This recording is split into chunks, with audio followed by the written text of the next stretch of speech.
Hey everyone, and welcome back to The Explainer. Today, we're diving into something truly chilling. We are going way beyond the Hollywood pop culture phenomenon to examine the original source material, the actual timeline, and the documented claims behind the malice of Annabelle, the original Warren investigation. To really grasp this case, I want you to put yourself right in the shoes of a typical college student for a second. Imagine you get a doll as a gift from your mom. You appreciate it, you treat it nicely, you set it up in your apartment just like any other normal piece of decor. It's comforting, you know? It's familiar. But then, that familiarity shifts into something completely inexplicable. You come home one day, and sitting right beside that supposedly innocent doll is a note. And it simply reads, "Help me." Now, at first glance, you'd probably just process this as a prank, right? Like a weird joke by a roommate or a friend. But as we're going to see, the true story of this doll is a documented, terrifying escalation.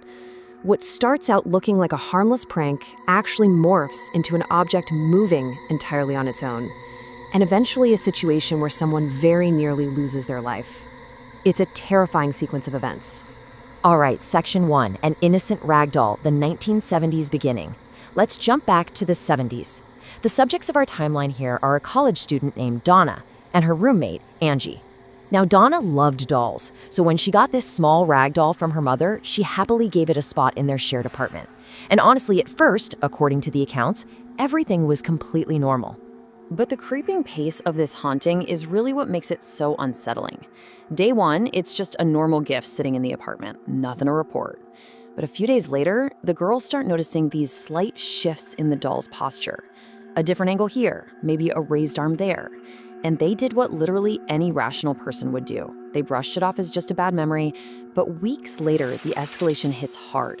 Whenever Donna and Angie would leave for classes and come back, the doll wouldn't just be in a new position. It would be sitting on a chair or lying on a bed in a completely different room where they had never, ever placed it. Which brings us to Section 2, the impossible note. A call for help. This marks the exact moment the story shifts from a mildly strange annoyance into active, undeniable fear.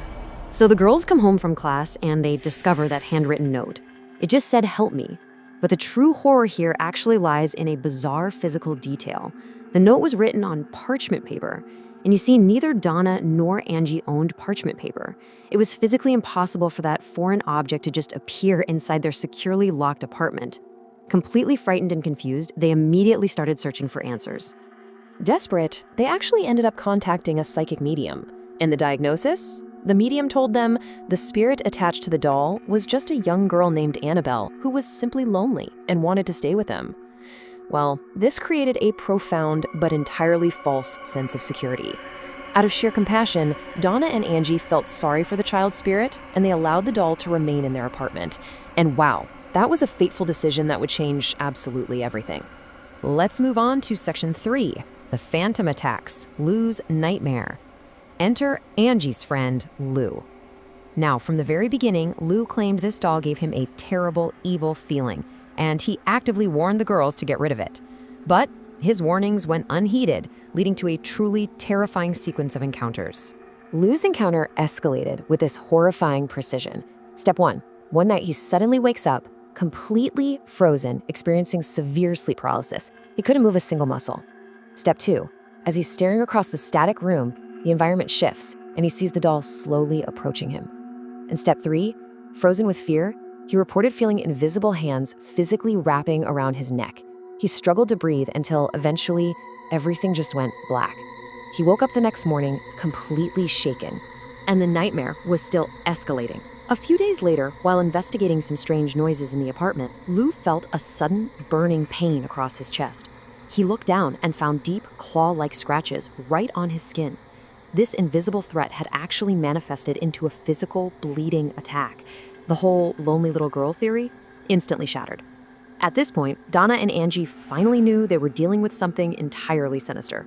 All right, Section 4, enter the Warrens, the dark truth revealed.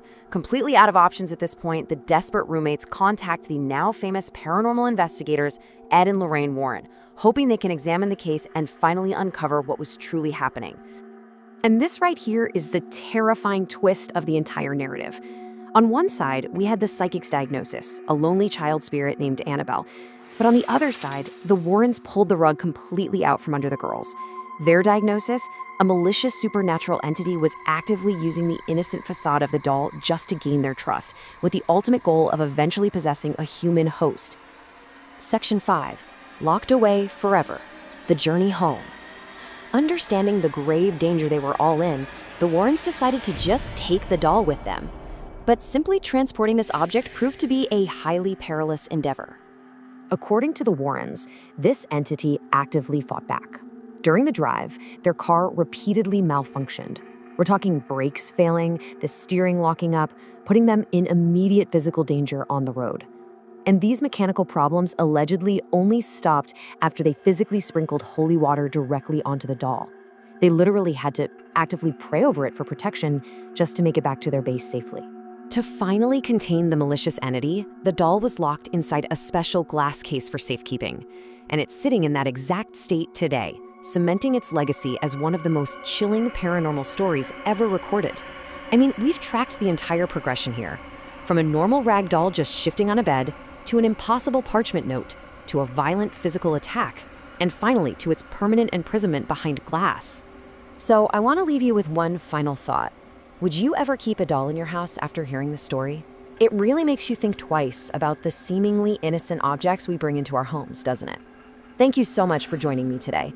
I really hope unpacking the original source material gave you a clearer understanding of this incredibly famous case. Keep asking questions, look closely at the details, and stay curious. I'll catch you next time.